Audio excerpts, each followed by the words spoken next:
Hello, আজকে ঝিনুকের রান্নাঘরে তৈরি হচ্ছে সর্ষে পোস্ত দিয়ে রুই মাছের ঝাল।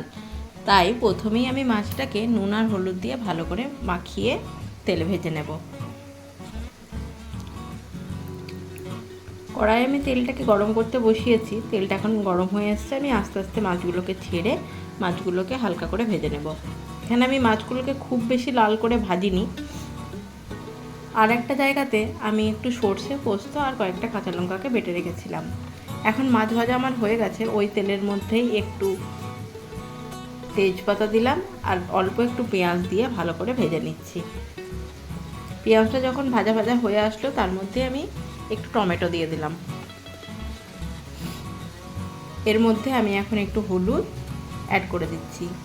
তার মধ্যে একটু কাশ্মীরি লঙ্কাও আমি এখানে অ্যাড করেছি আর একটু লাল লঙ্কার গুঁড়ো অ্যাড করেছি ঝালের জন্য। এখন মশলাটা ভালোভাবে কষাবো আমি। যখন ভালোভাবে কষানো হয়ে যাবে ওর মধ্যে আমি একটু জল অ্যাড করে দেব।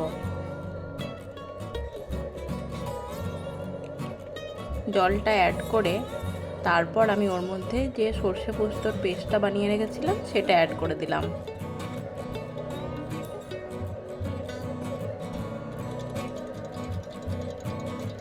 এখন এই মশলাটাকে আমি ভালোভাবে কষাবো যতক্ষণ না তেল ছাড়তে শুরু করে।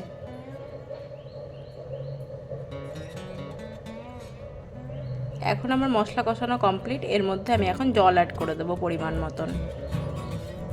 এখানে জলটা অ্যাড করে ঝোলটাকে আমি ফুটতে দিয়েছি। ঝোলটা যখন ফুটে আসলো ওর মধ্যে আমি যে মাছগুলোকে ভেজে রেখেছিলাম সেগুলোকে এখন অ্যাড করে দিলাম। আর ওর মধ্যেই আমি পরিমাণ মতো নুনটাও এখানেই অ্যাড করে দিয়েছি। এখানে মাছগুলোকে দিয়ে ভালো করে ফুটতে দিতে হবে। আর 3-4টে কাঁচা লঙ্কা দিয়ে 10 মিনিটের জন্য ঢেকে রেখেছিলাম। যখন ভালোভাবে ফুটে আসলো মাছটা আর ঝোলটা একটু মরে আসলো তখন আমি এটাকে নামিয়ে নিলাম। এখন রেডি সর্ষে পোস্ত দিয়ে রুই মাছের ঝাল। Thank you.